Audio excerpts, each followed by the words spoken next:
안녕하세요. 1교시 스튜어딩 프로그램 전략적 비영리 세션에 오신 여러분들을 환영합니다.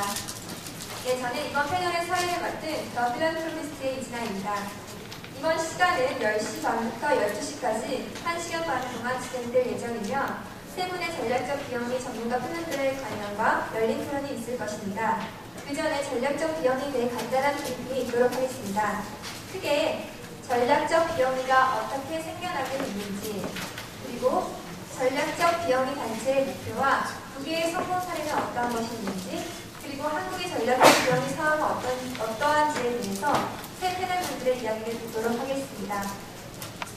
네, 여러분, 세계적인 미래학자 엘빈 토플러에 의하면 미래 기업의 50% 이상은 비영리 단체가 될 것이고, 이러한 비영리 단체가 기존의 비화폐 시장에 있던 다양한 인프라를 화폐 시장으로 끌어온 견인차 역할을 할 것이라 예견하였습니다.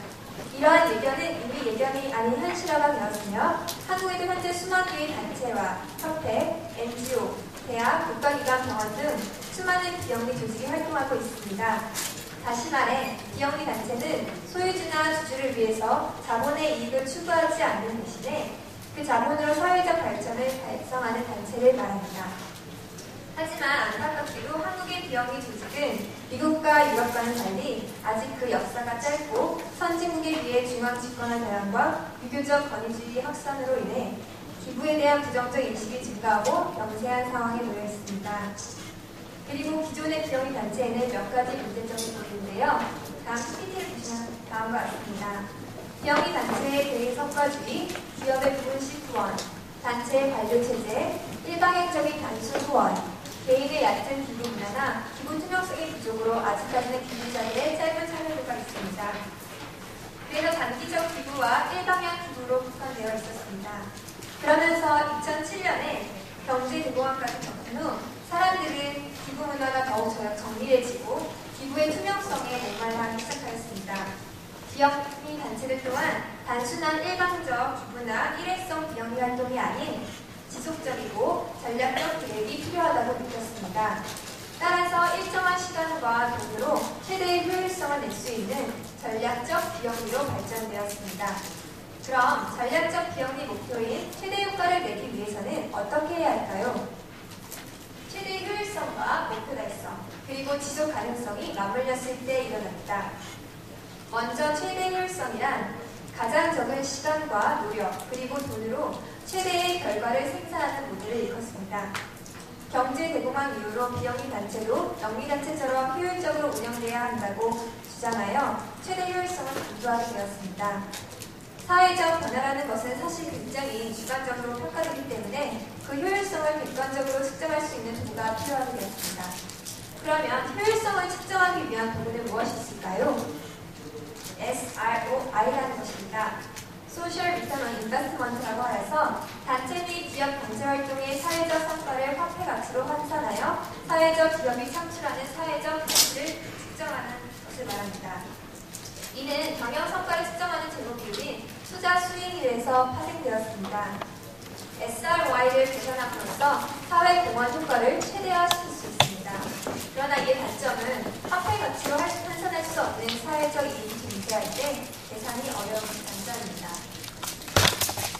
최대 효과를 달성하기 위한 두 번째 요소는 목표 달성인데요.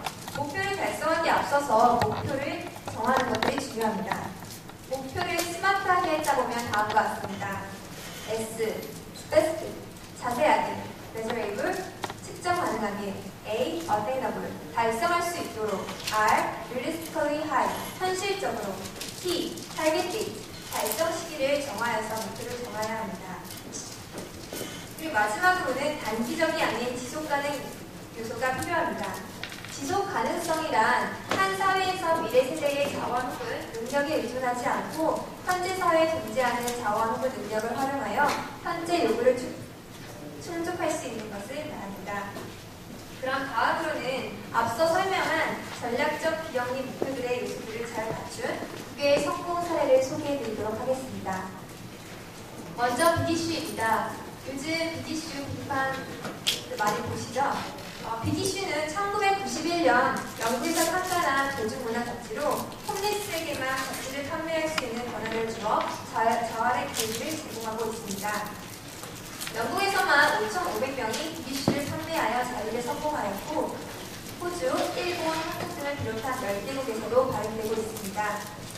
기획개발의 Creating Value for All이라는 보고서에는 빅이슈의 전략을 빈곤층의 강점을 이용하기와 제품과 비즈니스 과정을 현지에 적용시키기를 하였습니다. 그리고 이것에서 최대 효율성을 보면 먼저 재능기부 활성화를 볼 수 있습니다. 재능기부로 인해서 이슈와 언론 주목도 상승했을 뿐만 아니라 국외에서는 조회수의 논리, 은희대 버럭 오바마 등 잡지 모델로도 활동해주셨고요. 국내에서는 배우 김여진의 상상 인터뷰나 대중음악 평론가, 차우진의 음악 관련, 그리고 하정우 문소리 등이 직접적으로 재능 기부를 해주셔서 자체적으로 잡지를 제작하고 있습니다. 또한 일회성 구독을 넘어 콜렉터들이 수집하는 잡지로 잡지의 장기적인 광고 효과까지 보여주고 있습니다. 그리고 INSP 기사와 컨텐츠를 공유하는 40개국 112개 스폰서와 함께 글로벌 홍보 마케팅을 담당하고요. 그리고 착한 소비를 주도하는 소비층인 20대에서 30대 여성들의 전폭적인 지지를 받고 있습니다. 그리고 SNS를 통한 소통이 활발히 되면서 소셜 마케팅도 잘하고 있는 더 빅 이슈입니다. 네, 그리고 지속 가능성을 볼 수 있는데요. 홈리스에게는 경제적 자립을, 사회에게는 홈리스의 가능성을, 시장에는 기업의 새로운 패러다임을 제공합니다. 네, 이거는 빅 이슈의 시스템을 말합니다. 빅 이슈는 홈리스들은 잡지 판매를 직원의 자격으로 하는 것이 아니라 거리에서 자신이 판매하기 위한 잡지를 미리 선물로 구매해야 하며 그렇게 구매한 잡지는 자기 스스로 판매를 책임지게 됩니다. 홈리스들은 판매에 수익이 생기면 주거와 주소를 확보하고 자리 기반을 마련할 수 있습니다.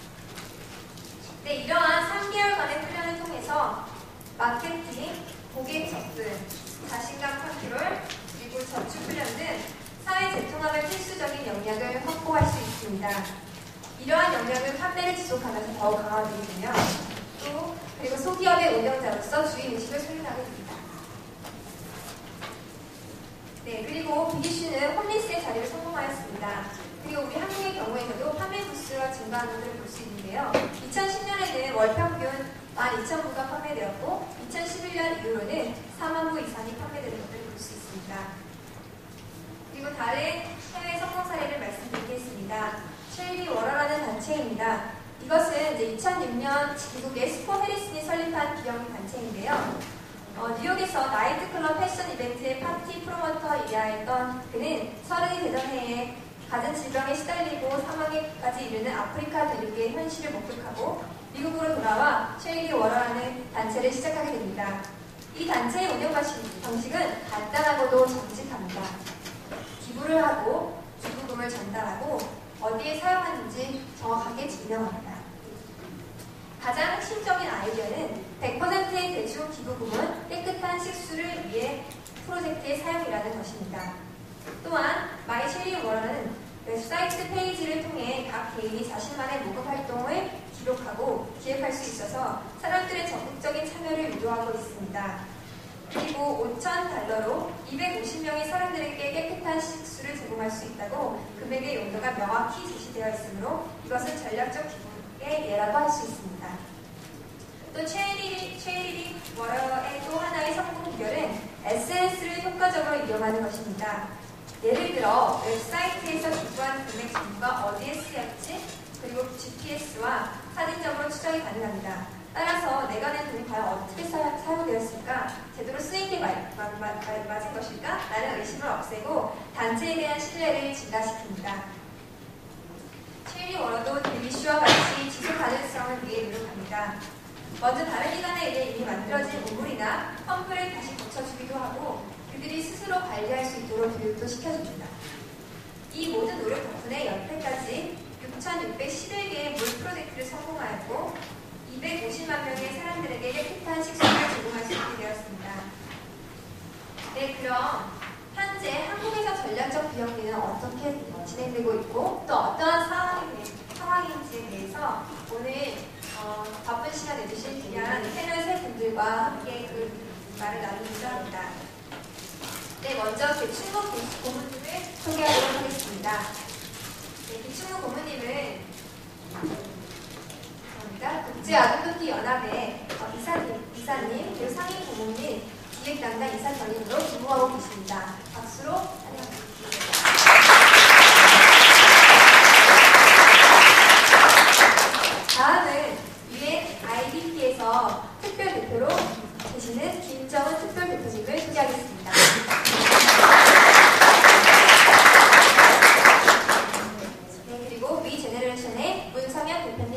바랍니다. 그럼 배충구 부모님부터 프레젠테이션을 하도록 하겠습니다.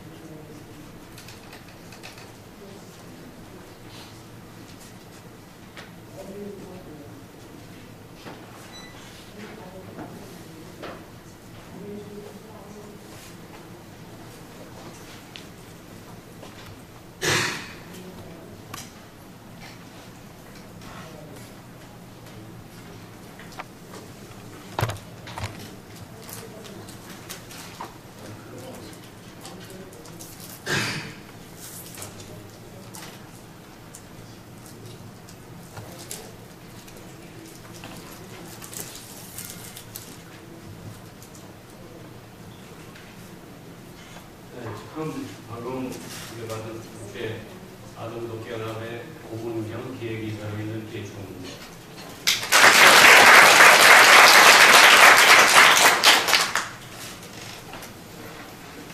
국제 아동독개연합은 외국에서 다녀온 유학파들도 처음에 구성이 됐습니다. 그래가지고 오늘까지 한 2년째 지속되고 있습니다. 자세한 것은 다음에 설명드릴게요. 첫째, 이제 저희가 잡지를 하나 발행하고 있는데, 유나이티드 어스라고 했습니다. 그건 무슨 뜻이냐 하면은, 자기의 욕심을 없애는 지구에 대한 사랑의 메시지인가가 이렇게 나타내고 있습니다. 유이 잡지입니다. 유이는 지구를 사랑하는 해야의 이유와 이유를 제공하고, 또 지구를 사랑하는 씨앗을 만들어주고 있습니다. 또 우리가 왜 지구를 사랑해야 하는지, 바로 이 순간 무엇이 필요한지 지구상에서 이런 것들을 밝혀냅니다. 즉 모든 문제들을 이끌어내고 이런 문제들을 하나하나 나름대로 해답을 찾아보려는 잡지입니다. 그 다음에 UHRC는 이 국제아동독개연합입니다. 그러한 것이 씨앗을 뿌리고 싹이 났을 때 그거를 잘 키워서 여기 그린 것 같이 나무를 키워가지고 그거를 실천과 행동으로 옮기는 기관이 되겠습니다.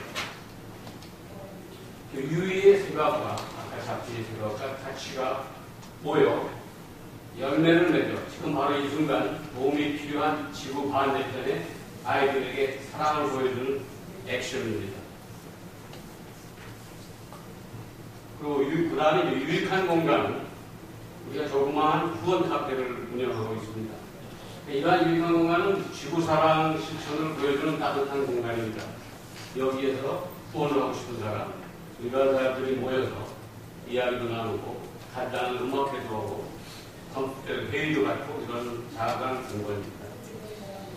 즉, 저희는 실천으로서의 UHRC, 국제아동독개연합 NGO입니다. 실천의 공간으로서의 유익한 공간, 후원 카페를 운영하며 정신으로서의 유익, 즉 씨앗을 만드는 유익이 유나이티드 어스라. 즉 이 세 가지가 함께 합해서 우리가 지향하는 바는 더불어 잘 사는 사회입니다. 70년 만에 공산주의가 망했습니다. 더불어 못 사는 사회도 되지 않았습니까? 그래서 저희는 더불어 사는 사회에 한자를 더 넣습니다. 더불어 잘 사는 사람, 잘 사는 사회를 만들고자 합니다. UHRC에 간단하게 설명을 드리면 2004년도에 창립을 해서 해외 집도 설립을 했고 자원봉사자 파견을 했고 아프리카 5개국 답사를 제가 직접 5개국을 다녀오면서 답사를 했습니다. 또 기아, 질병, 환경, 전쟁을 주제로 한 유의 잡지를 발간했습니다. 이 잡지는 특이하게 광고를 전혀 내지 않습니다.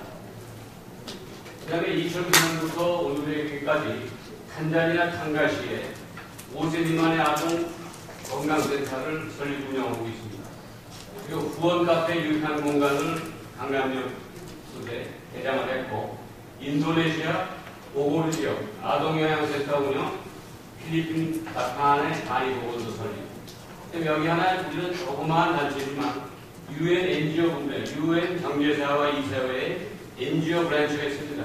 거기에서는 그 각 NGO로부터, 전 세계에 걸쳐 있는 NGO로부터 자문기관, 컨설터티브 스테이터스를 모집을 하는데, 저희는 좀 작지만 작년에 2011년에 자문기관 스페셜 컨설터티브 스테이터스로 됐습니다. 그 된 이유는 저희가 그 기관은 작지만 남들이 잘 안 가는 틈새, 즉 고지 지역 이런 데를 중점적으로 본 결과 그 보고서를 냈더니 기관도 선정이 됐습니다. 그 다음에 이제 탄자니아 탄가시의 532만 아동건강센터 제2센터를 금년에 다시 하나 더 오픈했습니다. 그 이유는 주민에 대한 반응이 좋고 정부에서도 적극 요청이, 탄자니아 정부에서도 적극 요청을 했기 때문에 제2 건강보건센터를 열었습니다. 내년도 계획을 잠깐 설명드리면 탄자니아 탄가시 532만 아동보건 제3센터를 운영하게 되겠습니다. 그러니까 내년까지는 거합 세금제를 운영하게 됩니다. 근데 이렇게 운영을 하다 보니까 무슨 문제를 발견했냐면은 아프리카의 마을들은 전역에 뻗쳐 있어서 굉장히 오지 지역이 많습니다. 거기는 저희 지원을 보내려도 넘어버려서 하루 갔다 오는데 4시간 이상 걸립니다. 가도 자전거나 오토바이 탈 수밖에 없습니다. 길도 없고. 이런 데를 어떻게 개척해서 도와줄 수 있나를 해봤더니 소위 잘 안 보이지만 아동 관리 요원이라고 해서 저희가 명명을 키커라고 합니다. 그래서 그거를 교육을 시켜서 보내면 지금 건강센터 하나 운영하는 것보다 비용은 7분의 1로 들고 효과는 그거보다 3배가 더 납니다. 그건 무슨 얘기냐면 간단한 예를 하나 드리면은 거기 건강보건센터를 운영해 보니까 아이들이 많이 와요. 피부병이 많이 오죠. 그냥 어디서 이 아프리카 지역에 피부병이 많은가 했더니 그 세제를 불량 세제, 즉 맞지 않는 세제를 썼기 때문에 어른들은 좀 괜찮지만 아이들은 피부가 잘못 납니다. 이렇게 간단한 것도 잘 모르기 때문에 많이 들어옵니다. 그리고 또 하나는 잘 아시겠지만 모든 아동의 사망률이 1998년도만 해도 탄자니아에서 한 130~40명입니다. 그건 무슨 얘기냐면 사망률은 잘 아시겠지만 아동 1000명당 1년에 4명이 죽느냐입니다. 그게 높았던 것이 현재 아주 MDG 여기서 나오셨지만 MDG에서도 많이 노력을 해서 지금은 아예 탄자니아 평균이 81명입니다. 그래서 상당히 높은 겁니다. 이런 거를 저희가 비싼 약, 전문 의사가 아니더라도 기초부터 조그만 기초 상식만 알려주고 또 위생교육을 많이 시켜주면 전부 막을 수 있습니다. 근데 그거를 조금 못하고 있는 거죠. 그래서 탄자니아 정부하고 업체에 가서 협의를 해서 그거를 열기로 하고 이제 그 사업을 내년부터 교육을 시켜서 하려고 합니다.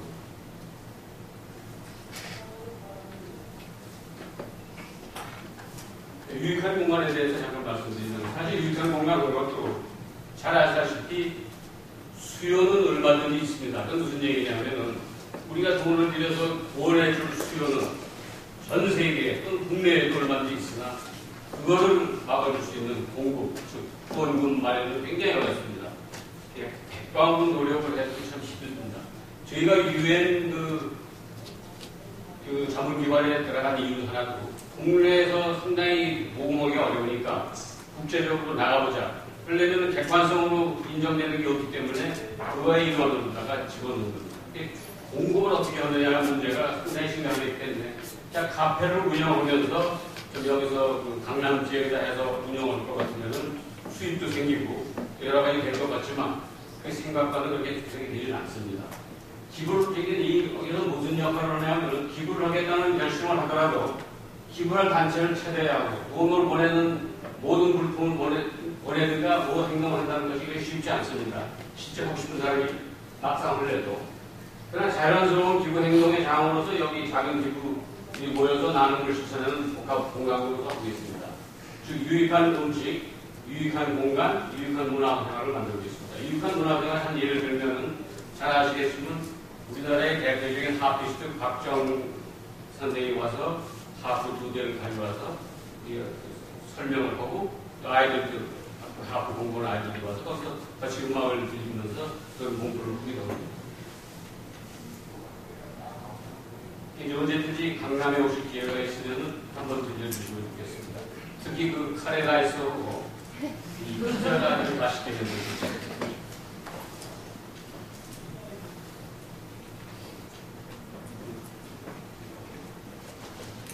현재 그 유익한 공간의 문화를 만들어가는 사람들은 어떤 사람들이냐면 기업으로서는 대한항공, 그 대한항공 임직원들이 와서 한 달에 한 번씩 거기서 그 카페 운영을 하면서 모금된 거를 기부를 합니다. LG전자, 삼성에버랜드는 그 매달 상당한 금액의 후원금을 내서 식자재를 거의 공급을 하고 있습니다.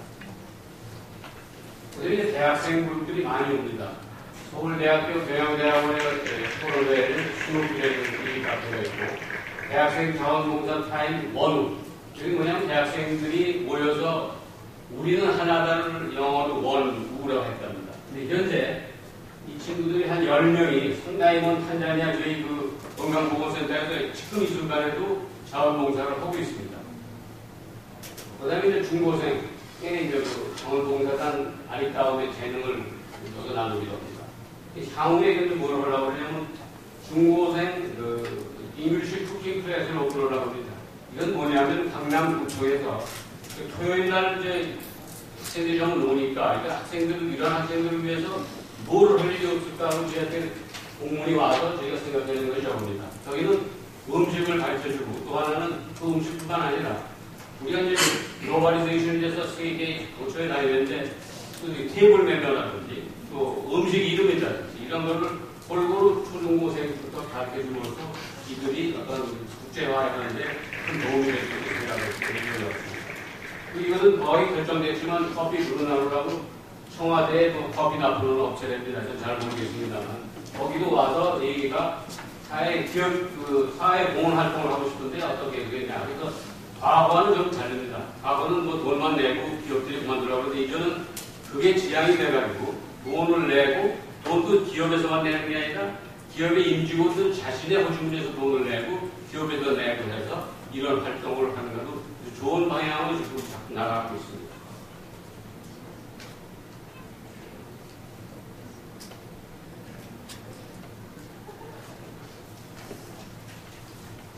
결국 저희가 하려는 것은 여기 그래서 기부 문화를 어떻게 좀 변화시켜보자. 나눔의 틀을 깬다.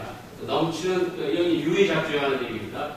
이건 유의잡지를 왜 놔야 되겠냐면은 저희가 그 기부를 모으는 게 굉장히 힘듭니다. 그 대신에 그렇게 생각보다 훨씬 해서 한 4, 5년 동안은 거의 자비로다가 하다가 한 5년 지나니까 그때부터 이제 좀 알려지고 모이기 시작하는 겁니다.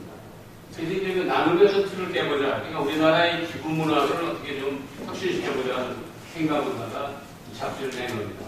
사실 이 잡지는 수만 가지 잡지가 또 몇 가지 수도 없는 자리도 기사들을 내고 있지만 사실 우리가 정말 필요하는 이면에 즉 문제점들을 짚어주는 데서는 많지 않습니다.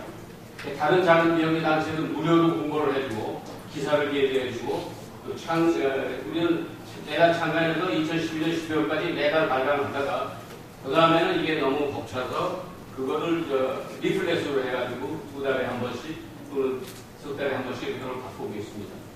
현재 여태까지 냈던 유의 잡지나 그런 데서 주요 기사만 모아가지고 힐링 월드라는 책을 하나 만들어가지고 상당히 인기 좋게 잘 팔리고 있습니다. 네이버에서도 오늘의 책으로 선전되어 있고 박스름에서도 스테디셀이라고 되어 있고 이거 하나 잘못됐습니다. 근데 제가 그냥 놔뒀습니다. 정육보다간에 대치가 아니라 미치입니다.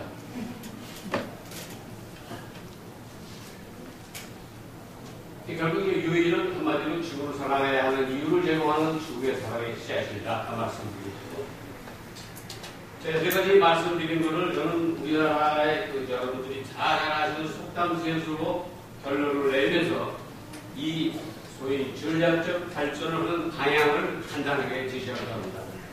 쌀독에서 이진난다. 이것은 사실상 저희 나라가 잘 살지 못했습니다. 잘 여러분들 들어보던 소리일 겁니다. 보릿고개 또는 축은 높이. 이때는 사실 맞는 얘기지만 현재는 어떻게 됐습니까? 우리가 국민소득이 2만 불이 넘고 경제 대국으로서 6위, 5위에 맞서고 있습니다. 그런데 이제 그 어떻게 됐느냐? 사실 저희 세대, 저희가 7년 동안 경험의 실제 얘기를 수단으로 들었습니다. 저도 이제 동창 모임에 가면은 어느 동창은 야, 너 그거 뭐 어떻게 된다고 거기 나가서 뭘 어떻게 한다고 그러냐. 그 가난한 많은 애들, 그 불쌍한 많은 전 세계 애들 어떻게 하겠다고 그러냐. 이런 세계에 백혀있고 또 저희도 실제 자랄 때 남을 도와줄 엄두를 못 냅니다. 왜? 자기 새끼 먹기도 힘들었습니다. 각자랑 갓대고는 끼니를 모를 때냐면 감자 아니면 고구마로 뗀 적도 많이 있습니다. 이런 것들을 이 머리에 박혀있기 때문에 그것을 바꾼다는 것은 즉 진정한 봉사정신이 뭐라는 그 진정한 의미를 여러분 젊은 세대들이 우리 지나간 세대들한테도 이야기해 줄 필요가 있다고 생각합니다. 두 번째로 가난 구제는 나라도 못한다. 이건 무슨 얘기냐면은 사실상 가난한 사람, 가난한 살집 하나하나를 정부에서 돈 내준다고 생각을 하는데 그렇게 해서는 절대로 구제를 못합니다. 근데 비그런 예를 하나 들어보면은 이 얼마 전인가 작년인가 재작년에 어느 복지가가 175억 원을 학교 재단에다 기부를 했어요. 근데 재무소에서는 그 자금 출처를 대라고 해놓고 뭐 잘 안 되니까 세금을 100몇십억을 내줬다고. 근데 이 사람이 철회해버렸습니다. 또 하나 현재 정부 기업에 실제 제 친구들도 기업할 때 찾아가서 야, 너 돈 좀 기부 좀 하라고 그러면 무슨 문제냐면은 5%밖에 비용 인정을 안 해줍니다. 그러니까 한 기업이 매출이 5%를 넘어서면 나머지는 그 이익으로 오는 겁니다. 비용 인정을 안 해줍니다. 이런 처지가 있습니다. 그러니까 정부가 나서서 할 일은 가난한 사람 하나하나에 돈 내주는 게 아닙니다. 사실 농촌자금, 중소기업 육성 얼마나 많이 돈을 내줬습니다. 그렇지만 그 고질적인 문제는 하나도 해결된 게 없어요. 현재까지. 그럴 게 아니라 간단한 정책을 바꿔서 예를 들어서 그런 복지가가 기부가 할 때는 자금 출처라든지 이걸 하지 않고 그냥 받아주면 얼마나 좋습니까? 또 하나 5%를 내는데 그걸 늘리면 어떻게 될 수 있어요? 근데 유독 이상하게 일본하고 우리나라만 그렇게 매여져 있습니다. 미국은 그런 제한이 없습니다. 이제 이런 게 참 안타까운 일입니다. 물론 정부에서는 여러 가지 세수 이런 문제가 있겠죠. 그렇지만 대기업 이런 데서는 얼마나 많은 혜택을 받았습니다. 물론 그런 혜택을 받고 지금까지 성장을 했지만 이제는 정부도 그냥 그 코필립스에 의한 무슨 먼저 전부 그렇게 하는 거 그러지 말고 정책을 하나 바꿔서 하면 좋습니다. 우리나라에 에너지를 많이 쓴다고 그러는데 한 가지 정책 하나만 썼어도 이런 일이 안 생깁니다. 에너지만 쓰면. 그냥 뭐냐? 집을 정남향으로만 짓게 하면은 에너지가 무조건 30% 이상 절약이 됩니다. 근데 그런 정책은 없어요. 어떻게 짓든지만. 그런 간단한 정책을 처음부터, 한강도 마찬가지입니다. 처음부터 환경을 생각해서 경제 발전을 시켰기 때문에 이런 문제가 안 되니까. 처음에 그게 상당히 중요하다고 됩니다. 마지막 결론으로 세사적 버릇이 어떤까지 간다. 이건 무슨 얘기냐면 아까도 말씀드렸지만 저희 같은 오래된 세대들은 3살 때 머리에 맥힌 것이 내가 먹기 힘드니까 남도 볼 수 없다는 생각이 맥혀 있습니다. 그러나 저희가 이제 여름방학 때 보면은 해외 유학생들도 오고 또 국내 학생들도 자원봉사도 옵니다. 중학교서부터 고등학교, 대학생가 옵니다. 이 애들은 정말 봉사를 하겠다는 마음으로 오는 애들이 상당히 많습니다. 특히 외국에서 공부한 중고등학교를 공부한 학생들 더욱 그렇습니다. 그래서 이렇게 어렸을 때 습관화를 시켜야 됩니다.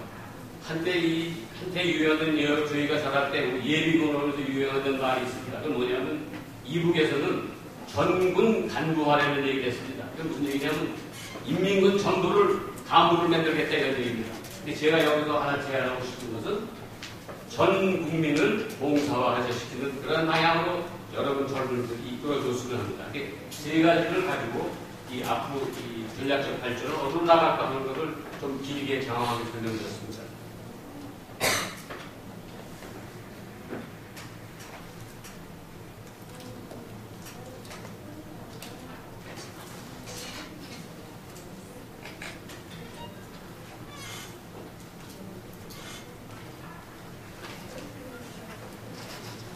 네, 고맙습니다.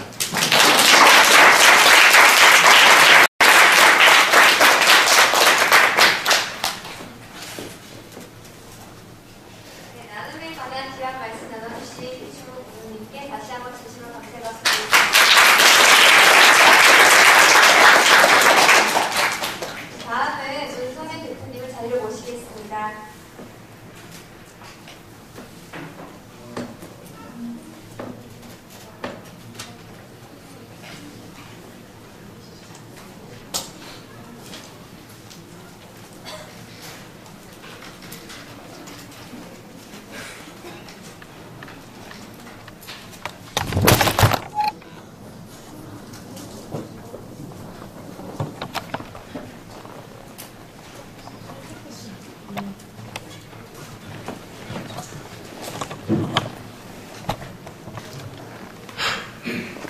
안녕하십니까. 저는 신개념 소셜 기본 플랫폼 위제너레이션 입니다.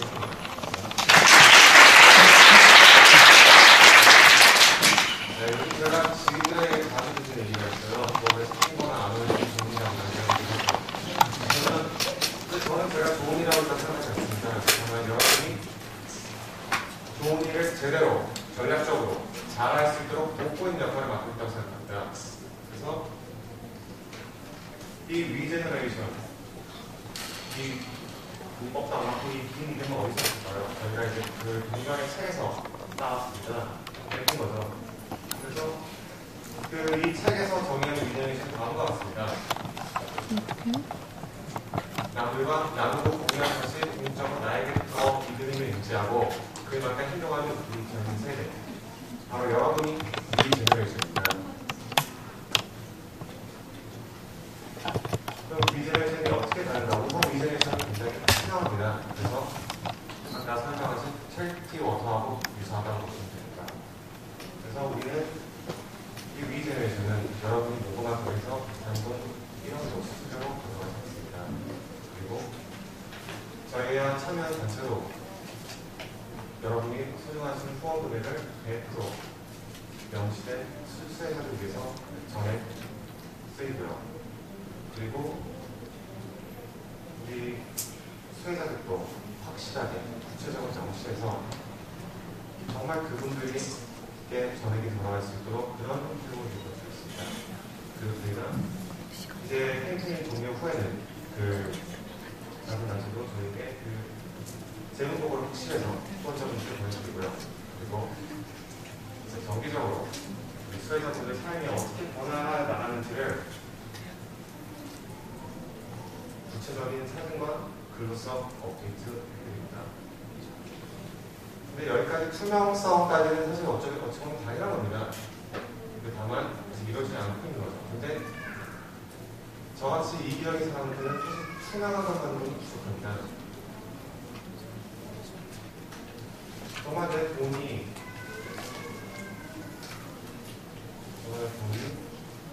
단순히 일시적인 기부로 끝나는 것이 아니라 지속적으로 수혜자분의 삶을 변화시키고 그리고 이 사회를 변화시켜서 궁극적으로 미래에 내 삶도 나아져야지만 저라면 기부를 할 것 같습니다. 그래서 저는 제 스스로에게 그 질문을 던졌어요. 어떻게 하면 나 학생도 기부하지 않을 수 있을까? 이제 그에 대한 해답을 여러분과 공유하려고 합니다. 투명성, 물론 중요합니다. 그리고 그거는 베이스고요. 그 이상의 뭐가 더 필요하다. 또 장기적인 비전만 너무 우리가 제시하면 안 돼요.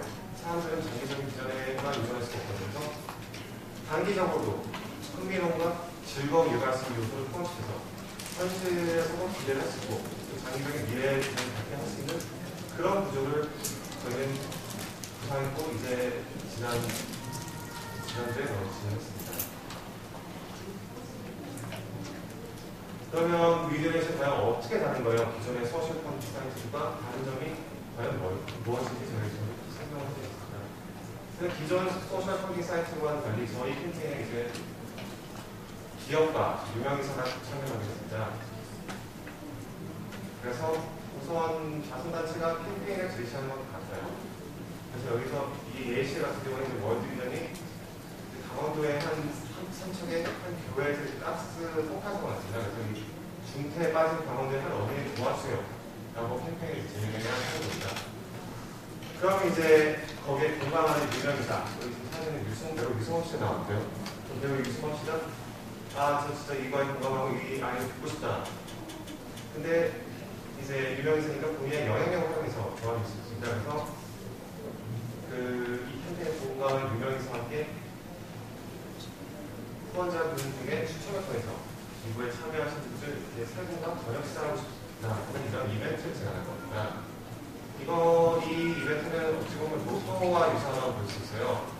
왜냐하면 본인이 후원한 금액만큼 공정하게 비례에 맞춰서 확률이 올라가고 하지만 이제 로또가 다른 것은 돈으로 살 수 없는 그런 기회를 제공하고 확률이 훨씬 높다는 겁니다. 그리고 이제 기업이 참여합니다. 기업은 이제 여러분의 후원 금액을 매칭시켜줍니다. 그래서 그 최대 금액까지. 그래서 예를 들어서 여기서 이제 국대떡이나 총 기업 금액 같은 경우 포함하고 거기서 그치는 것이 아니라 이 캠페인과 연관된 사회보험 활동을 함께 진행하는 것입니다. 그리고 이 모델에서 가장 중요한 건 저희 여러분입니다. 여러분은 공감하시는 캠페인에 소액을 들어주시고 SNS 통해서 지인들에게 알려주는 그런 역할을 하게 됩니다. 그럼 여기서 왜 여러분이 가장 중요한가? 그래서 다음 슬라이드 설명드리도록 하겠습니다. 저희는 이제 기업과 유명인사 참여시킴으로써 기존 소셜 콘텐츠한테 이룰 수 없었던 이 지속적인 선순환 구조를 형성하려고 하고 있습니다. 여러분이 단독적으로 어떤 사회 문제에 관심을 갖고 이거를 바꾸고 싶어도 관심을 갖고 싶어도 여러분이 빌 게이츠가 아닌 이상 정말 힘듭니다. 이거 뭐 나 혼자 못했는다고 아무것도 동조하지 않아요. 하지만 여러분이 개인이 아니라 모였을 때 그 힘은 어마어마해지고 이제 그 언론이 여러분의 목소리를 반영하기 시작합니다.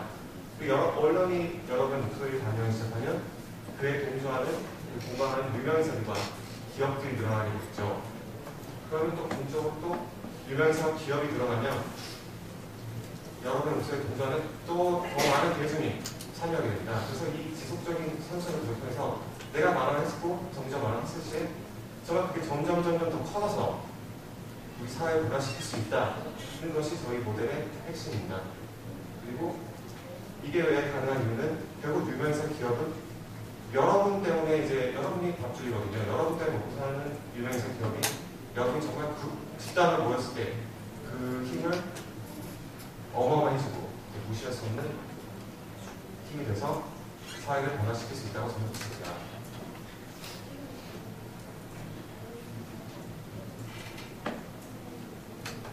근데 이런 말씀할 수 있어요. 저는 돈이 없습니다.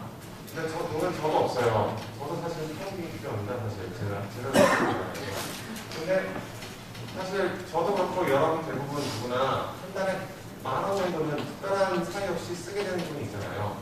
그러니까 한 달에 소비자금을 주시고 인제에서 공천을 주시고요. 실제로 한 미국의 연구결과에 따르면 똑같은 오브를 주고 쓰라고 했을 때 커피집에 가서 커피를 사 마시는 사람보다 그 똑같은 돈을 어려운 이웃에게 건네준 사람이 더 큰 행복감을 느꼈다고 봅니다.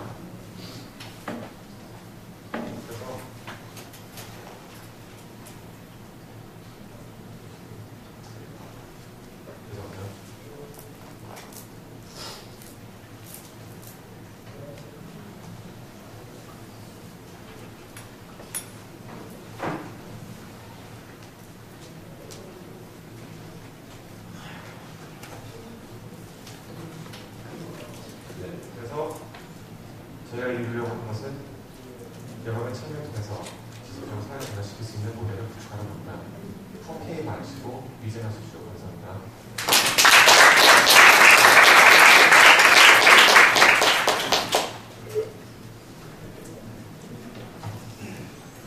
귀한 말씀 전해주신 문성현 대표님께 다시 한번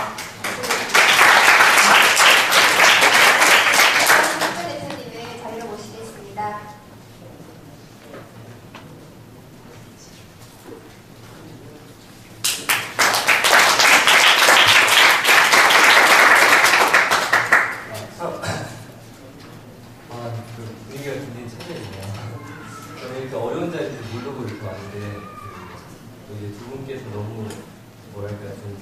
차트까지 멋있게 만들어주셔서 전문적으로 말씀하셔가지고 참 뭘 말해야 될지 굉장히 고민을 많이 하고 있었는데 어차피 저는 뭐 이런 거 안 만들고 그냥 이렇게 얘기를 하도록 하겠습니다.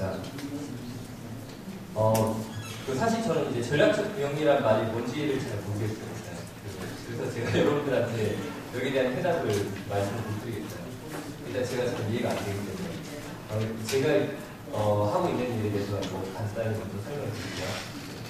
유엔에서 지금 하고 있는 일 중에서 유엔이라는 이제 뭐 굉장히 다양한 일들을 많이 하죠.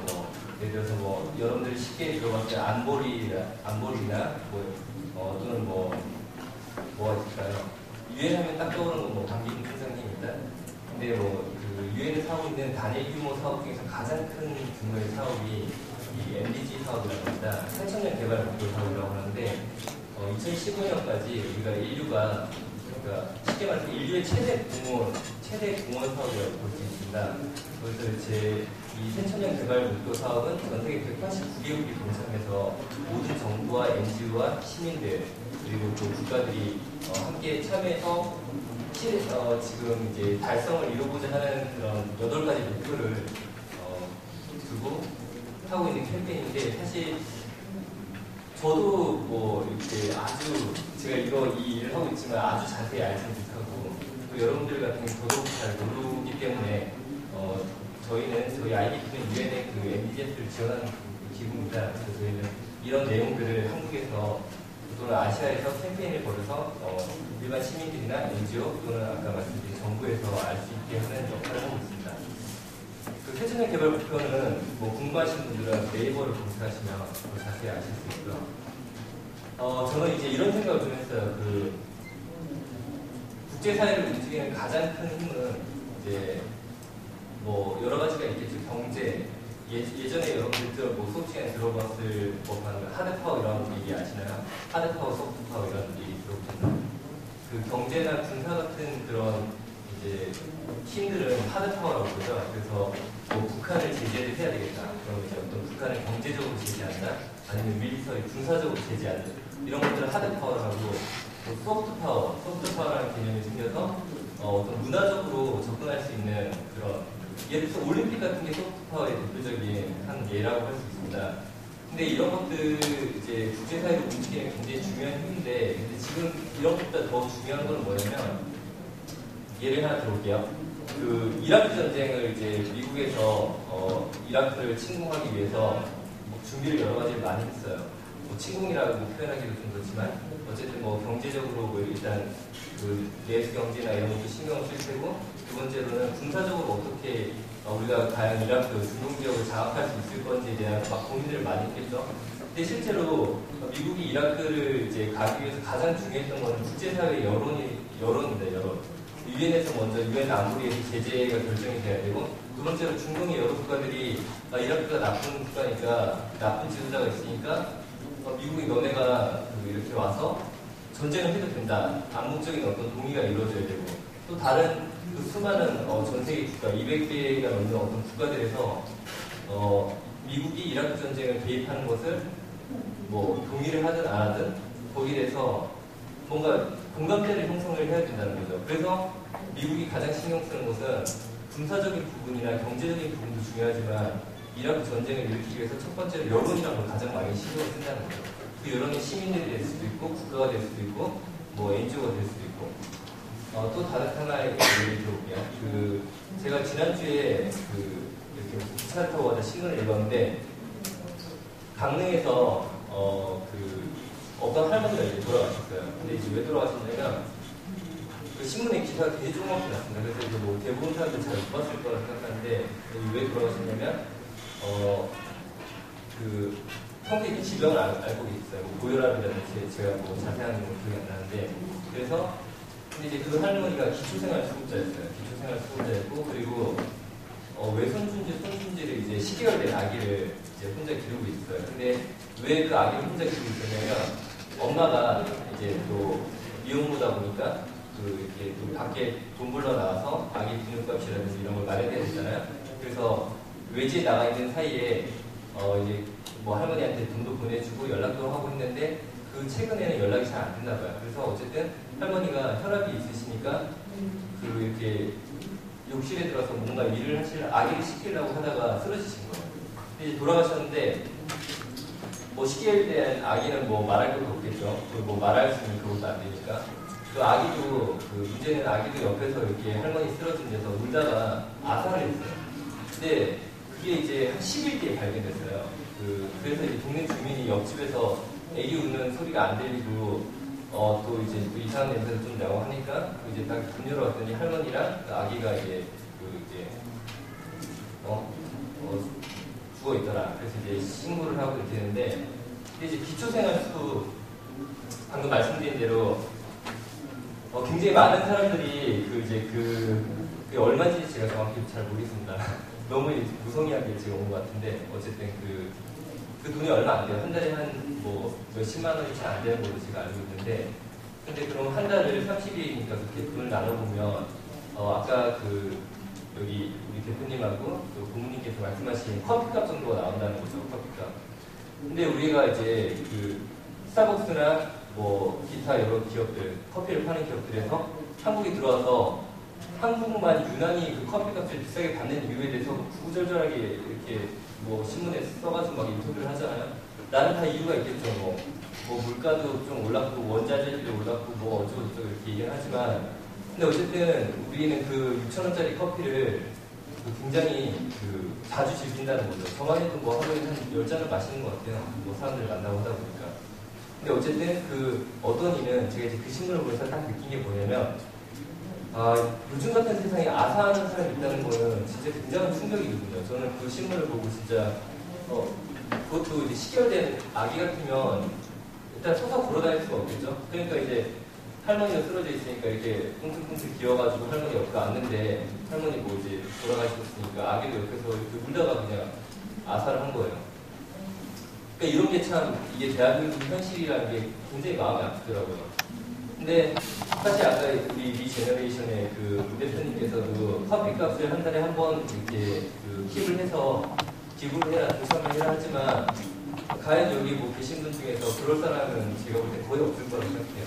물론 이런 관심은 많으시겠지만 저도 그렇게 잘 못하거든요, 사실은. 그리고 우리 그 커피값이 과연 월드비전이나 빅네이버스 이런 그런 NGO에 우리가 쉽게 아는 그런 어린이재단 같은 데 갔을 때 내 커피값이 일단은 사람들이 이렇게 생각해요. 크게 도움이 될까? 그건 얼마 안 되는데. 그리고 또 그 돈이 정말 저런 사람들한테 쓰일 건가에 대한 의구심도 좀 있고.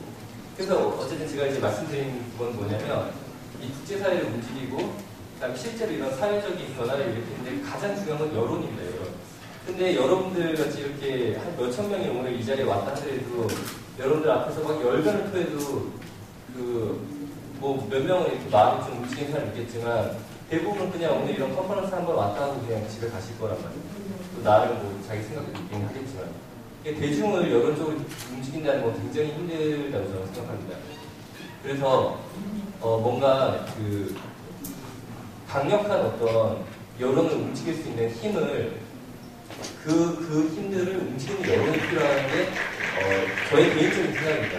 뭐 저희가 한다는 뜻이 아니라 예를 들어서 뭐 국회의원들 오늘 여기도 뭐 국회의원 한 명 오는 것 같은데 그 국회의원들 뭐 기업가들, CEO들 또는 뭐 정부에 있는 장관님들 뭐 이런 정책 담당하시는 분들 그런 분들이 이런 사실을 알아야 된다는 거죠. 근데 잘 알겠지만 또 하나의 암울한 현실은 만약에 아까 전에 강릉에서 돌아가신 그 할머니 얘기는 신문에 사회면에 나와요. 사회면에. 그리고 이제 지방 얘기니까 강릉 뉴스잖아요. 그러니까 조금 더 사회면 뒤에 나온단 말이죠. 그럼 신문에 한 8면 정도 나와요. 7면, 8면. 근데 이제 잘 아시겠지만 여러분들도 신문 안 읽으시잖아요. 국회의원 뭐 분들이라든지 그런 높으신 분들은 신문을 정치면만 걸려보세요. 경제면을 보든가. 앞에 한 3, 4면을 보고 아니면 경제 DM면을 이렇게 넘겨본다는 거죠. 그러니까 실제로 사회에서 어떤 일이 일어나는 건지는 잘 모른다는 거죠. 이런 것들에 대해서. 그래서 그분들한테 직접적으로 이런 어떤 사회의 어떤 문제에 대해서 알려주는 것들이 굉장히 중요하다고 저는 개인적으로 생각해요. 또 어떤 수많은 NGO들과 수많은 어떤 기구들이 굉장히 풀뿌리 운동을 하죠. 많은 그런 여러분들 같은 시민들과 대중들을 상대로 어떻게 했으면 좋겠다고 많은 호소를 하고 있지만 그런 운동들에 대해서 이 전략적이라는 말을 쓰니까 제가 볼 때는 그 전략적으로 일어난 효과들이 많지 않다는 거죠. 그래서 실제로 아까 제가 말씀드린 것처럼 미국이 이라크전을 일으키기 위해서 가장 무서워하는 거는 자국민들의 반발이나 뭐 경제력이라든지 그리고 어떤 군사력 이런 문제뿐 아니라 중동의 어떤 그런 미국에 대한 어떤 정책 이런 것들이 아니라 실제로 전 세계의 눈을 굉장히 무서워한다는 거죠. 세계적으로 미국에 대해서 어떤 평가를 내릴지에 대해서. 그래서 저는 개인적으로 이런 전략적 비영리가 정말 사회적인 발전을 하기 위해서는 정부에 있는 분들이나 여기 오면 뭐 정부에 계신 분들이 몇 분 오시던데 그런 분들이라든지 아니면 그 NGO, 그 국회의원들 정책을 이제 입안시키는 입법하는 국회의원들 그리고 좀 더 뭐 더 높은 어떤 그런 정책 결정자들이 이런 거에 대해서 동참을 하는 게 저는 중요하다고 생각해요. 그리고 또 하나 중요한 건 뭐냐면 그 어떤 문서적인 그런 공허한 약간 뭐 제가 이런 개인적인 얘기해도 되는지 모르겠는데 저는 개인적으로 혜민스님 같은 분을 별로 안 좋아해요. 여러분들 뭐 다 좋아하시겠지만 저 왜 안 좋아하냐면 저는 뜬구름 잡는 사람을 별로 안 좋아해요. 일단 그런 그냥 공허하게 힐링한 뭐 이런 게 사회를 변화시킬 수 있을까 이런 생각이 들었어요. 예를 하나 들어볼까요? 힐링 캠프 TV에서 열심히 해서 막 재밌게 보잖아요. 좀 대선 후보들이 막 못 나가서 안달을 하는 그 힐링 캠프. 근데 그 힐링 캠프가 여러분들도 뭐 재밌게 보겠죠 힐링 캠프를. 근데 그 정말 힐링이 필요한 사람들은 그 TV 앞에 앉아가지고 힐링 캠프 볼 시간 있을까요? 저는 개인적으로 없다고 생각해요. 진짜 먹고 살기 힘든 사람이 TV 앞에 앉아가지고 힐링 캠프 보면서 막 박수 치면서 웃을 시간이 있을 것 같다고 생각하세요? 저는 아니라고 생각합니다. 진짜 공사장에서 막노동 하는 분들도 있고 시장에서 진짜 그 부추 한 단 더 팔아야 되시는 분들이 어떻게 보면 사회적인 약자고 힐링을 받으셔야 되는 분들인데 실제 힐링은 멀쩡한 여러분들 같은 대학생들이 받고 있어요.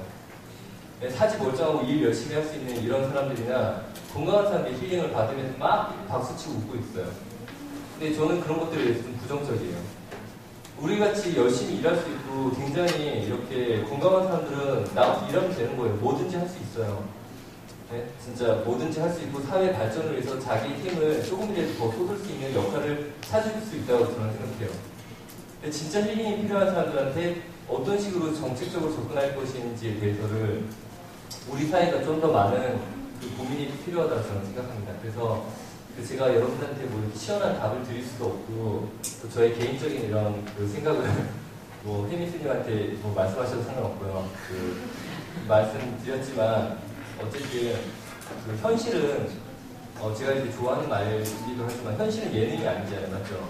TV 안에서는 뭐 연예인들 웃고 떠들고 하지만 우리는 매일매일 하루하루 팍팍한 인생을 살고 있고 이거 끝나고 또 어디 가서 어떻게 일해야 될지 고민이고 취업 문제, 뭐 엄마 아빠 보험금, 집 대출, 뭐 이자 이런 것 때문에 고민하지 않으세요, 여러분들은?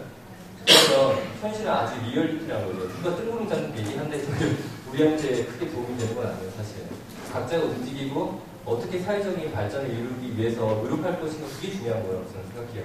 그리고 그런 어떤 사회를 정말 리더십을 가지고 있는 사람들이 이런 마인드를 그 사람들한테 누군가를 알려주는 그런 일이 저는 중요하다고 생각해요. 그래서 어쨌든 제 얘기는 이렇게 마치도록 하고요.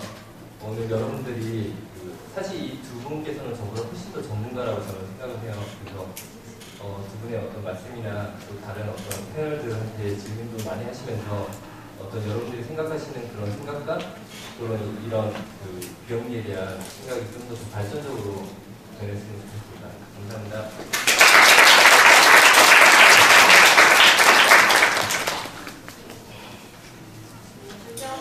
다시 한번 박수 드리겠습니다. 네, 남은 다음 시간은 열린 토론을 진행하도록 하겠습니다. 자유롭게 질문하는 시간인데요. 패널리스트 분들께 질문하신 분들은 손을 들어서 해주시면 마이크를 가져다 드리겠습니다.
그러한 그 기부나 활성화에서 많은 기부가 일어나겠지만 또 한편으로는 우리 사회는 앞으로도 자리 잡을 수 있겠다. 하지만 이제 기부가 많이 되니까 그러니까 이걸 어떻게 하는 것이 아닐까. 그러나 다른 방면을 생각해보면 지금 일단 운영되는 그런 부담은 진짜 확실하게 투명하게 먼저 한 다음에 우리가 진짜 정보가 되지 않을까. 저도 이런 생각을 하는 거 맞으면 좋았거든요.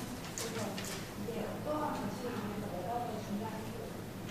뭐가 더 중요한지 일단 중요할까라는 생각을 합니다. 어떻게 생각하시는지 듣고 싶습니다.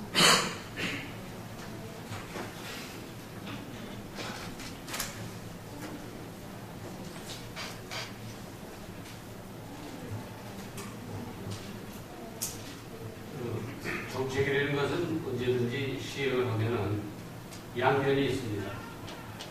우리나라하고 일본이 못하는 이유 중에 하나도 그 5%를 탈피를 못하는 이유 중에 하나가 세수가 줄고 각 기업체들이 이거를 악용하지 않느냐 이런 겁니다. 근데 그런 문제는 정책을 시행할 때 한 가지만 보고 정책을 시행하면 그런 문제가 생깁니다. 그렇지만 오늘날 볼 때 제가 8년 동안 이 NGO 단체에서 운영을 해봤지만 운영 시스템 자체가 정부가 하는 그런 감독이라든지 이런 자체가 아주 희미해요. 심지어 뭐냐면은 예를 들어서 결산을 하고 뭐 할 때 기업하고 똑같이 그 제도로다가 이렇게 하라고 다 하면은 각 그것이 어디로 해나갈 수가 없습니다. 더 비근한 예를 하나 드릴까요? 사랑의 열매에서 돈이 엄청나게 거쳤는데 이건 눈먼 돈이에요. 그러니까 이것이 모든 것이 정책을 한 면만 보고 모으는 데만 했지 쓰고 또 쓴 돈을 어떻게 관련되는 것에 대한 것이 하나도 없습니다. 그래서 정책을 시행할 때는 우리가 여기서 얘기하는 정책이라는 것은 그것만 풀 게 아니라 그것을 풀어놓고 그다음에 일어나는 그 다음 단계까지 제도화해야 된다는 겁니다. 제가 오래전에 미국을 갔는데 도로가 이렇게 있는데 거기서 살짝 돌아 나오면은 그냥 안 가도 금방 돌아 나올 수 있게 그렇게 돼 있는 도로가 있는데 내가 일부러 서서 봤는데 한 명도 거기 위반하는 사람이 없어요. 야 신기하다 그러는데 길다 봤더니 어떻게 돼 있는지 아세요? 거기 이렇게 번쩍 들려요. 그걸 돌아가려고. 거기다 못을 박아놨어. 그 놓으면 타이어가 빵꾸가 나요. 이건 뭘 의미하냐면 제도입니다. 우선 제도화해야 되고 또 하나는 이제 우리가 이런 게 있어요. 중국의 자본주의가 중국의 경제가 좀 성장을 했는데 중국 사람들이 왜 그렇게 짝퉁을 냈는지 아십니까? 그 사람들 머릿속에는 이런 시장 경제가 들어오기 전에는 공산주의라는 이론에 꽉 차 있다가 그게 어느 날 갑자기 서서히 없어져가지고 돈이 되는 거에 박혀 있다고. 그러니까 돈 벌기 위해서 그 짝퉁을 만든다고. 그 중국 정부는 그거는 수없이 막으려고 해도 못 막아요. 왜? 국민 하나하나가 그런 의식이 가지고 있기 때문에. 이게 처음에 아침 이거 3살쯤 벌써 8번이 간다고 하고 쌀국이 인심이 난다는 이유를 든 이유가 그겁니다. 우리 개개인이 우리 공자의 정신이 뭐라는 것을 좀 바꿔줘야 되고 또 정부가 정책을 수립할 때 제도와 정책을 같이 수립을 해야 됩니다. 이러면 저는 가능하다고 봅니다. 답변이 됐는지 모르겠지만 그런 생각을 가지고 있습니다.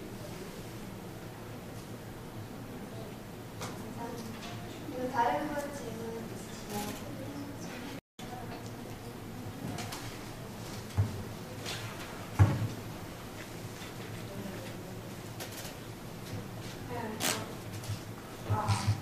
네, 안녕하세요. 저는 김나연입니다. 새로운 되게 좋은 이야기 잘 들었는데요. 저는 김정훈 페더리스트께 질문을 드리고 싶어요.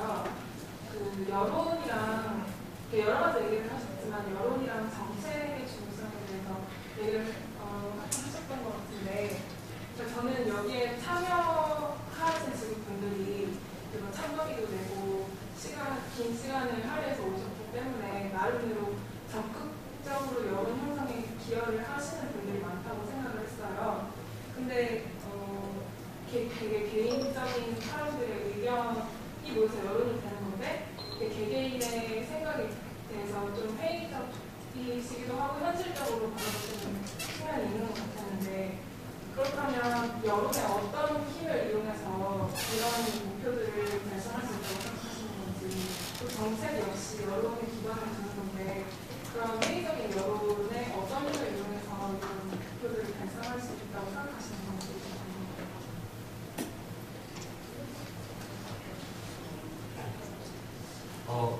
말씀하신 대로 저는 이제 그 일반 대중이 이렇게 움직이는 거는 상당히 힘들다고 저는 좀 보는 편입니다.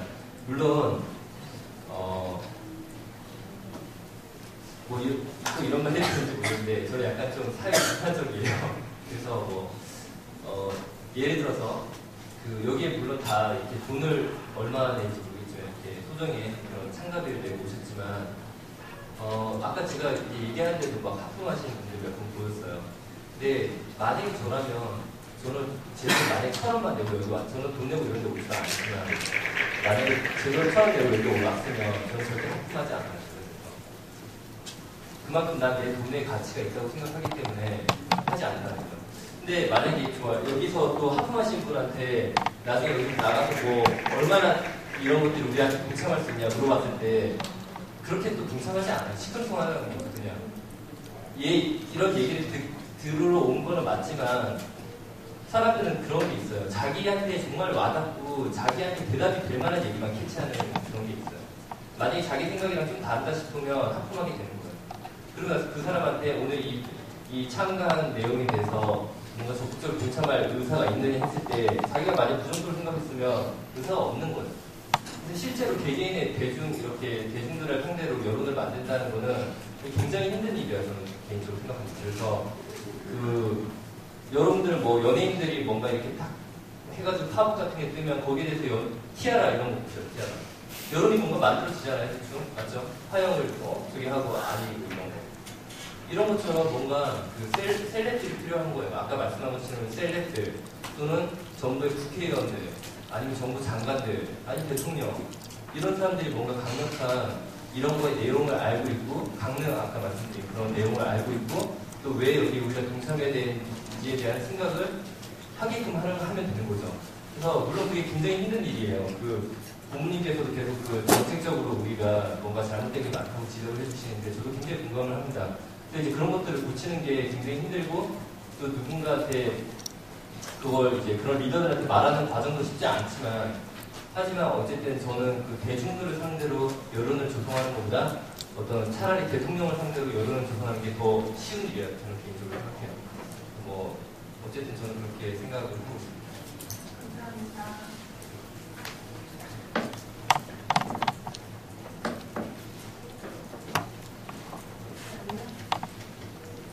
안녕하세요. 저는 김유리라고 하고요.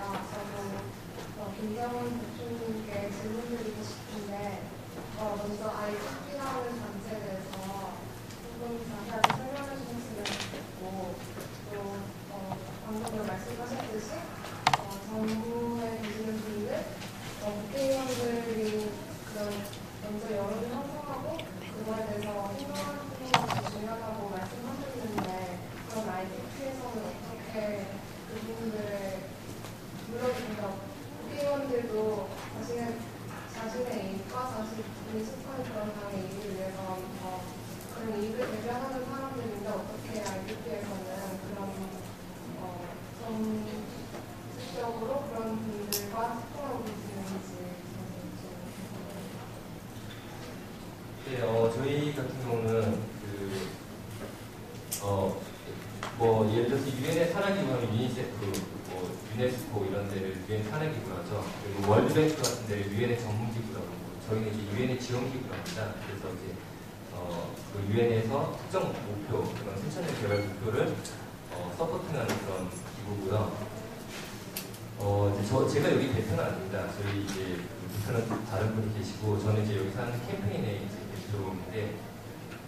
저희 같은 경우는 이제 아까 말씀드린 대로 만약에 국회의원이라든지 그런 사회적인 그런 고위 리더들 그런 사람들을 움직이기 위해서 또는 기업의 CEO들을 움직이기 위해서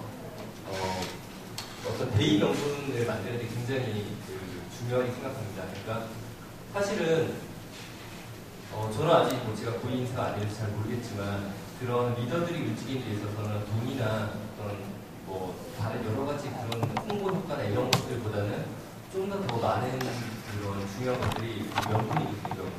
내가 이 자리에 참석해야 되는 이유, 내가 여기 100원도 안 받고 와야 되는 이유, 그리고 내가 왔을 때 이 관객들의 반응이나 아니면 또는 내가 음으로 인해서 뭔가 달라지는 점이 뭔가 이런 것들이 굉장히 관심이 많으십니다. 그래서 예를 들어서 이제 서로 오게끔 하는 그런 컨퍼런스를 저희는 많이 개최해요.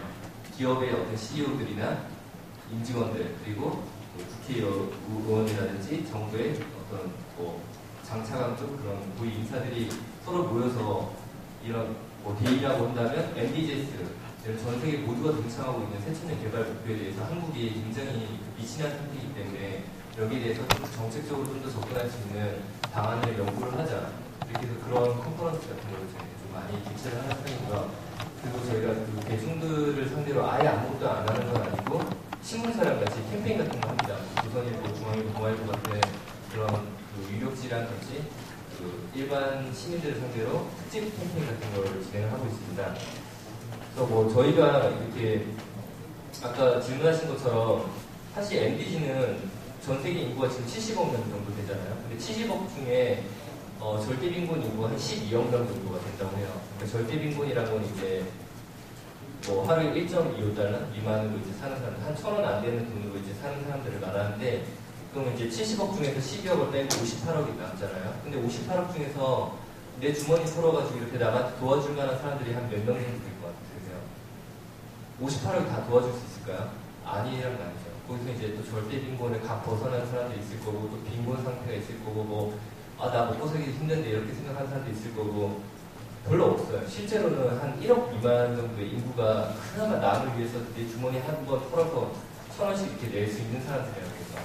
근데 그 사람들 중에서 또 그 사람들의 여론을 움직이는 사람들이 저희는 이제 리더들이라고 보고 있어요. 그래서 저희가 하는 그런 그 컨퍼런스나 여러 가지 통해서 이 MDG 확산이라는 게 꼭 남을 도와준다는 걸 떠나서 내가 아까 그 강릉 그런 얘기를 듣고 마음이 짠해졌다. 그럼 나도 이제 그 사실을 알았기 때문에 그런 것 자체가 사실 중요한 거고, 누구 도와준다는 거다. 하나의 큰 여론을 형성을 하는 거죠. 전 세계에는 이렇게 못 먹고 못 사는 사람이 12억 명이나 있다. 이런 거를 아는 게 중요한 거죠. 그래서 이제 저희는 이제 그런 일들을 하고 있습니다.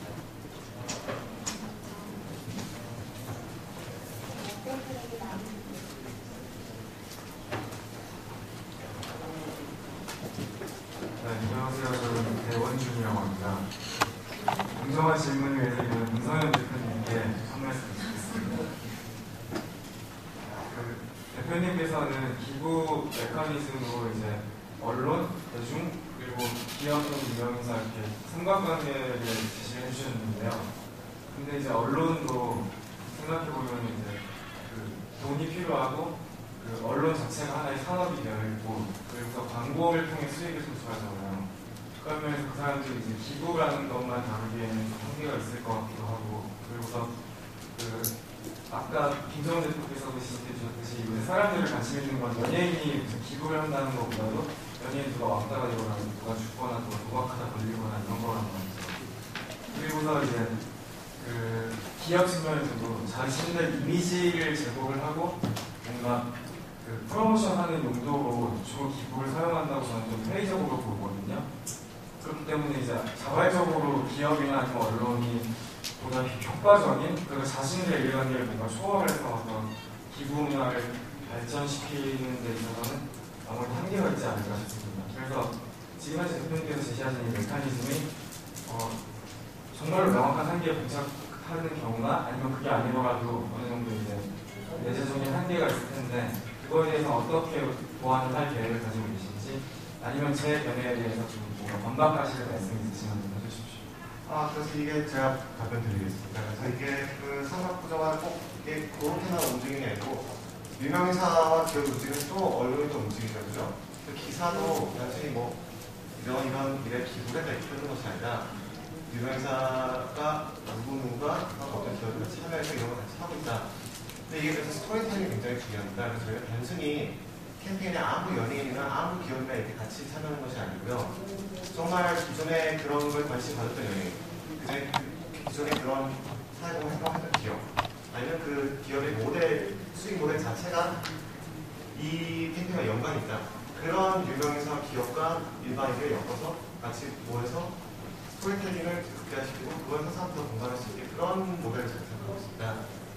네, 그래서 지금 같은 경우는 저희가 지금 티켓몬스터와 같이 캠페인을 진행하고 있어요.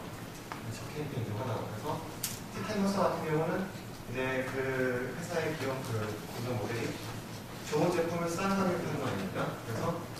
그리고 저희 지금 캠페인은 독거노인 돕는 캠페인이에요. 시험 여름에. 우리는 독거노인분들이 이 선풍기도 없는 경우가 많고 이 더운 여름에 조금 진짜 더운 방에 문을 못 여시고 중도를 주니까 그래서 전기료가 생각해서 도저히 진짜 찜통에 살고 계세요. 여름 내내. 여러분은 에어컨 치시잖아요. 근데 저희가 그래서 그 티켓머스의 그 모델을 활용한 캠페인을 저희가 진행하고 있습니다. 그래서 티켓머스를 선택해서 저희가 모임 금액을 티켓머스 물론 매칭을 하고요. 그 다음에 이제 티켓머스 통해서 선풍기를 그리고 뭐 건강 보수 제품을 기존의 가격보다 훨씬 싼 가격에 사는 겁니다. 그리고 그 차액을 모아서 체납 전기료 그리고 악벌 전기료를 저희가 제공하는 거죠.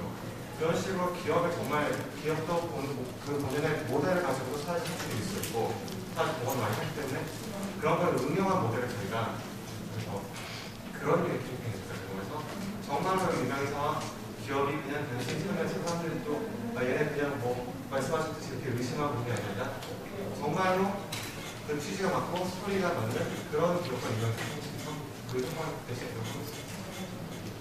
설명 감사드리고 저도 조만간 기부에 참여하도록 하겠습니다. 아, 너무 감사합니다. 위젠더 PR. 네, 또 다른 분 질문 있으시면 말씀드리겠습니다.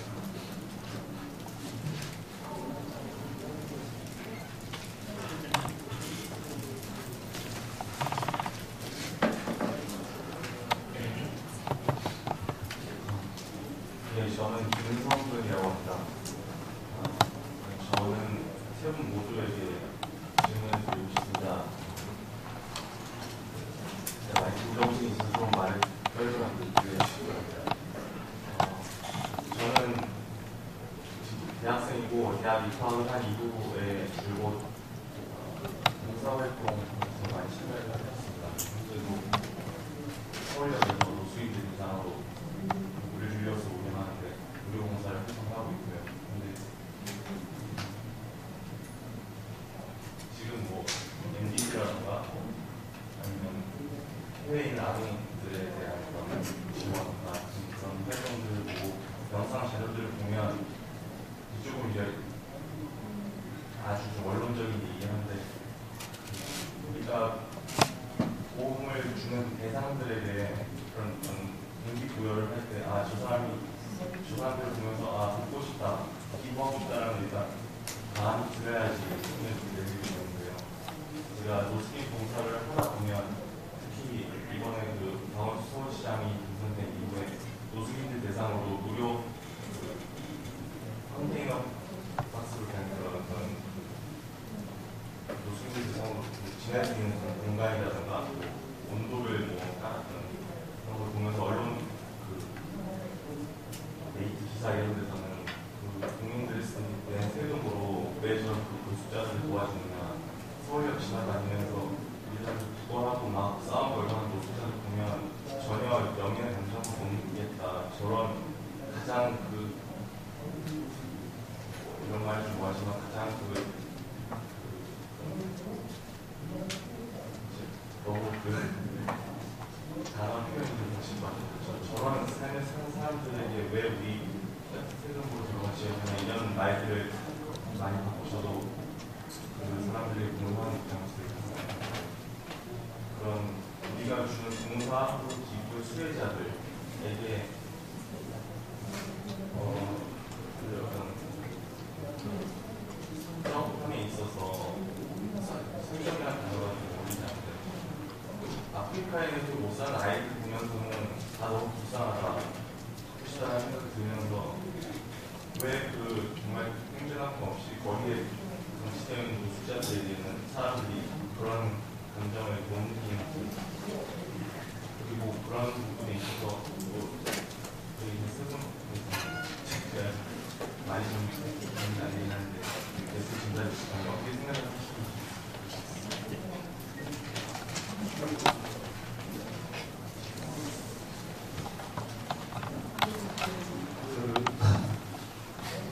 일단 지금 질문하신 학생뿐만 아니라 여러 많은 사람들이 그렇게 생각하는 게 많습니다.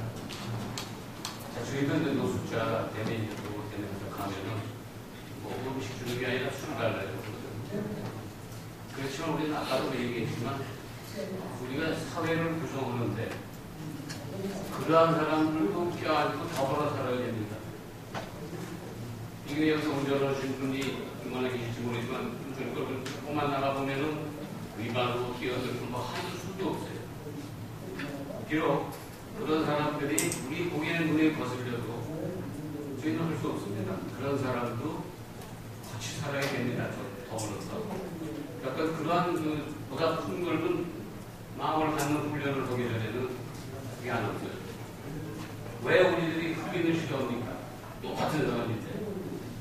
우리 감정적으로 이성적이 아니고 감정적으로 어떤 그런 거에 대한 어떤 의식을 가지고 있기 때문에 저도 처음에 그랬어요. 근데 아프리카를 여러 번 다녀보니까 그 사람들이 오히려 더 인간적이더라 이러니.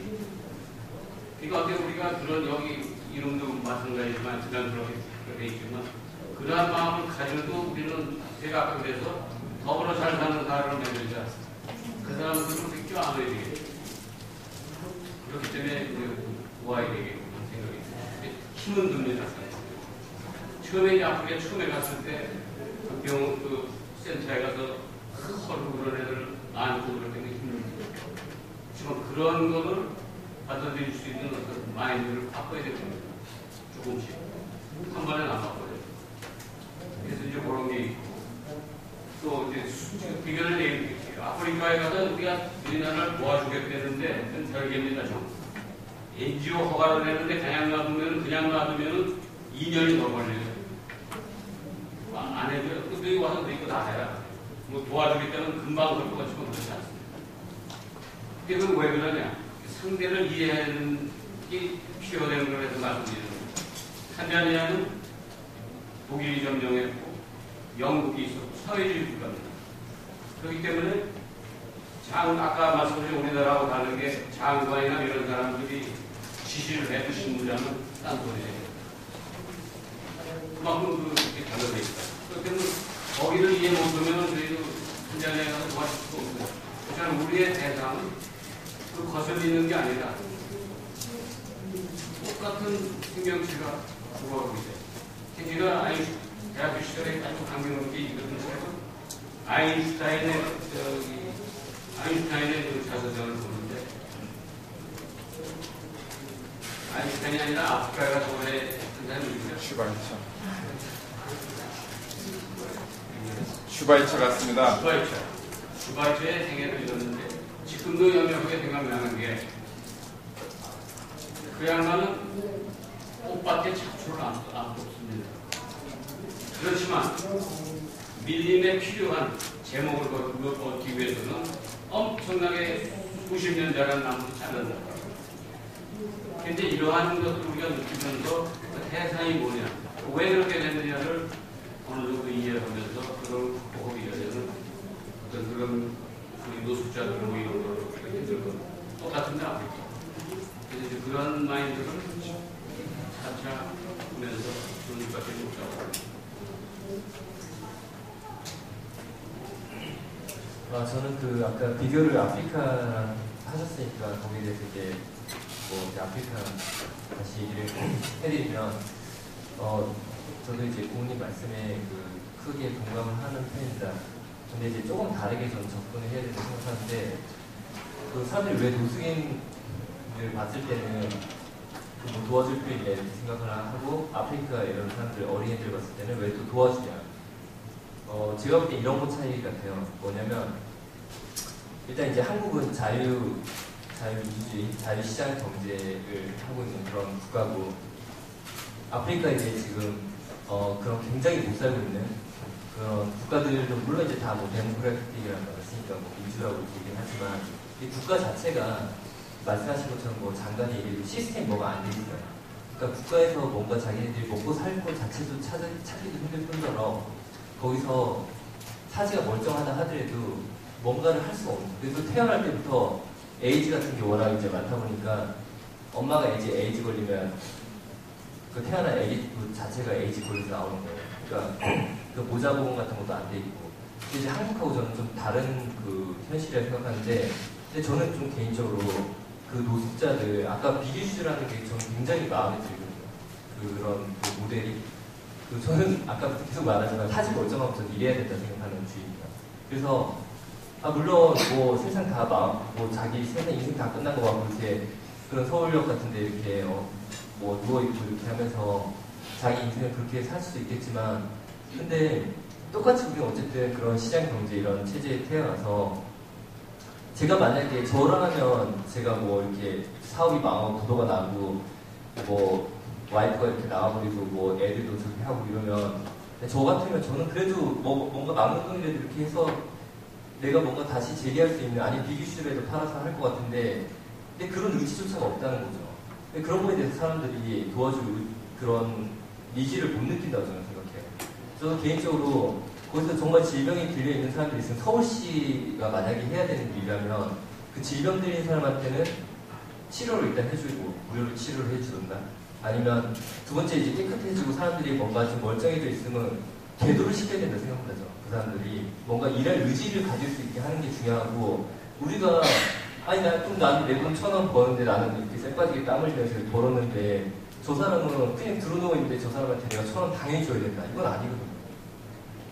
우리가 북한의 같은 그런 사회주의 체제 이런 게 아니기 때문에, 그러니까 그 사람들을 뭔가 정신적으로 변화시키는 게 중요하고, 질병 같은 거는 이제 정말 시나 이런 데서 다 이렇게 진료를 해주면서 깨끗하게 일어나게 해주고, 멀쩡해지고 육체가 건강해지고 당연히 일을 시켜야 되는 그 사람들이 전부 다. 네? 자기들 뭔가 먹고 살 수 있도록 그렇게 하는 게 중요한 거지, 계속해서 소위 말해서 물고기만 잡아줄 수 없는 거예요. 낚시하는 방법을 가르쳐주는 게 중요한 거죠. 근데 너가 노숙자가 안 돼봤으니까 또 그렇게 한가수를 한다 생각할 수 있겠지만, 근데 저는 그래도 아니라고 생각해요. 그래도 저는 일할 수 있는 사람 일하는 게 맞다고 생각해요. 그게 이 시장 경제를 지탱하는 버팀목이고, 또 예를 들어서 우리는 50년 전에 60년 전에 저 태어나지도 않았지만 뭐 이렇게 부모님 같은 분은 경험을 하셨지만 최악의 그런 폐허 상태에서도 한국 경제가 일어섰잖아요, 어쨌든. 근데 우리 부모님들은 정말 열심히 일해서 자기 집도 만들고 우리들한테 대학 등록금도 주고 어디 해외 유학도 보내주고 했단 말이죠, 전부 다. 그러니까 사람이 정말 최악의 상태에 있다 하더라도 어떻게 살고자 하는 의지가 중요한 거지, 거기 그 상태에 있는 사람들은 무조건 다 구제해줘야 된다, 이건 아니거든요. 아프리카랑 비교하는 것 자체가 저는 좀 잘못됐다 생각하고요. 무조건적으로 저는 노숙자들 도와줘야 된다는 거에 대해서도 저는 개인적으로 좀 반대하는 생각입니다. 그 사람들한테 도와줘야 될 거는 질병적으로 어떤 그런 게 있으면 문제를 치료해주고 재활을 할 수 있게 재활을 도와주는 게 그게 좀 중요하다고 생각해요. 술을 못 끊는다는 거는 변명이에요. 그 사람 개인적인 문제예요. 나는 밥을 주고 있는데 그걸 밥을 딴 데 어디 팔고 말이야. 내가 술 한 병 사 먹었다. 그러면 그 사람한테 계속 그래도 밥을 줘야 되냐? 저는 아니라고 생각해요. 자기가 진짜 허기져서 죽을 것 같으면 그때 밥을 먹겠죠. 그런 식으로 해도 뭔가 계도를 시키는 게 저는 중요하다고 생각해요. 사람들. 어쨌든. 네, 저도 김 대표님과 공감합니다. 그래서 조금만 더 덧붙일게요. 하고. 그래서 9월 초에 노숙자분들은 정말 그분들이 정말 일을 해서 그분들이 경제활동을 통해서 그런 사회적으로 이렇게 적응해 나가는 그런 캠페인을 제가 소원을 합니다. 그래서 많은 사용 부탁드리고요. 노숙자분들도 그래요. 근데 질문하신 분처럼 정말 내가 왜 이런 사람들을 도와줘야 되나 이렇게 막 그렇게 하는 그런 생각이 충분히 들 수 있어요. 근데 또 봉사활동 많이 해보시면 알겠지만 정말 소외자분들이 세상에 이게 아름답진 않아요. 근데 정말 소외자분들도 그렇게 되는 그때 그분 입장도 고려해야 되고, 그리고 그걸 인정해야 돼요. 정말 그 사람들과 공감하고 내가 하고 나 정말 도와주고 싶은 말이 들으면 그런 걸 초월해야 된다고 생각해요. 이 사람들 나랑 다르니까 난 진짜 그런 감정을 배제하고 정말 더 공감을 해줬으면 좋겠어요. 그래서 저희도 김 대표님 그런 캠페인을 진행하겠습니다. 네, 감사합니다.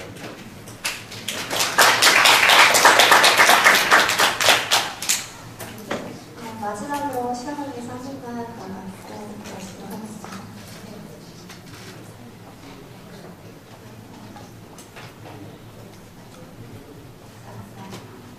가끔 질문하시는 분이랑 같지만 다른 분과 저는 개인적으로 보면서 아프리카 혼합하는 게 정반대에서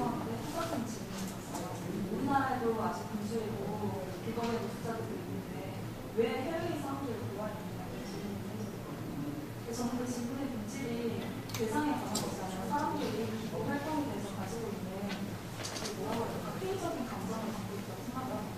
그러니까 제일 처음에 이제 그 주최하는 측에서 나왔던 프레젠테이션이 아직 우리나라는 기부 문화가 많이 발전되어 있지 않고 그 소소한 문화뿐만 아니라 의식이 많이 발전되어 있지 않아서 굉장히 이런 비영리 활동을 하시는 분들이 힘들 것 같아요.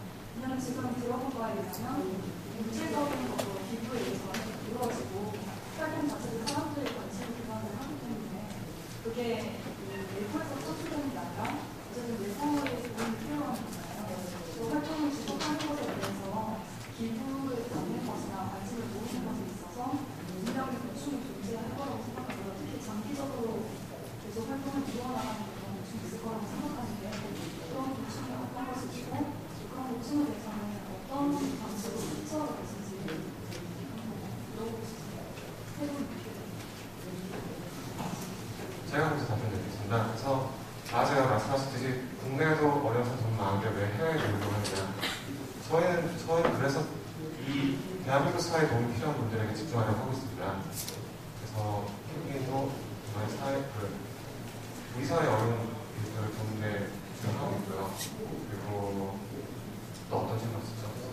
질문 포인트는 이제 기부 자금이나 관심을 외부로부터 끌어들여야 되는데 거기서 지속적으로 끌어들이는 게 수용이 존재하는지 그런 부분을 어떤 식으로 해결해요? 그래서 그 아프리카에 사람들이 가장 많이 아프리카 어린이 돕기를 가장 많이 하잖아요. 1대1 폰이고 내가 아이들 편지도 가지고 그래서 거기에 상당히 많이 하시는데 그 투명성의 문제는 그게 가장 투명하다고 믿고 투명성이 내가 가장 신뢰할 수 있으니까 거기다 사람들이 기부한다고 합니다. 그래서 저희도 우리 사회에 어려움이 졌는데도 조금 더 선명하게 기부를 할 수 있는 방법을 생각해서 그래서 제가 이런 식으로 프레젠테이션 하셨듯이 좀 더 투명한 구조를 통해서 더 많은 사람들이 의식하지 않고 기부에 동참할 수 있게 하도록 노력하고 있습니다. 저는 저도 이제 그 말씀하신 거 공감하는데, 기부는 그 일반 시민들 대상으로 받는 건 상당히 저는 일단 힘들다 생각해요. 이제 우리나라에서 가장 그 일반 시민들 대상으로 많은 기부를 이끌어내는 단체가 유니세프예요. 유니세프 한국이었는데, 거기는 지금 이제 정말 여러분들 알면 깜짝 놀랄 정도로 굉장히 많은 그 참여를 이끌어냅니다. 근데 이제 그런 거 같은 경우는, 일단 유니세프라는 어떤 그런 네임에 대한 신뢰성이 있기 때문에 가능한다고 저는 일단 생각하고 있고요. 기부하는 사람들한테도 뭔가 내가 만족감을 내가 이렇게 기부함으로써 만족한다 이런 걸 떠나서 저는 뭔가 확실한 그 베네핏이라는 게 있어야 된다 저는 생각해요. 근데 그 개개인을 상대로 그 베네핏을 주는 거는 굉장히 어려운 일이라고 저는 보고 돈은 또 내가 500원 낼지 1000원 낼지 알 수 없기 때문에 그래서 이제 저는 개인적으로 기업들이 그 기부 문화를 만드는데 일단 앞장서야 되고 아직까지 물론 이제 기부 문화를 이끌기 위해서 많은 사람들이 하는 말은 정말 많은 대중들이 기부를 해야 된다는 얘기를 굉장히 많이 하는데 아직까지 기업들조차도 1년에 뭐 삼성 같은 데가 한 1000억 넘게 기부를 하고 있어요. 근데 우린 1000억 어디다 썼는지 모르잖아요. 맞죠? 아세요? 저도 몰라요. 1000억 어디다 썼는지. 근데 어쨌든 자기네들 그렇게 쓰고 있다고 얘기를 하고 있어요. 근데 기업들조차도 아직 기부를 많이 하고 있지 않고 한다 하더라도 굉장히 좀 약간 뭐 이렇게 말하면 약간 편법으로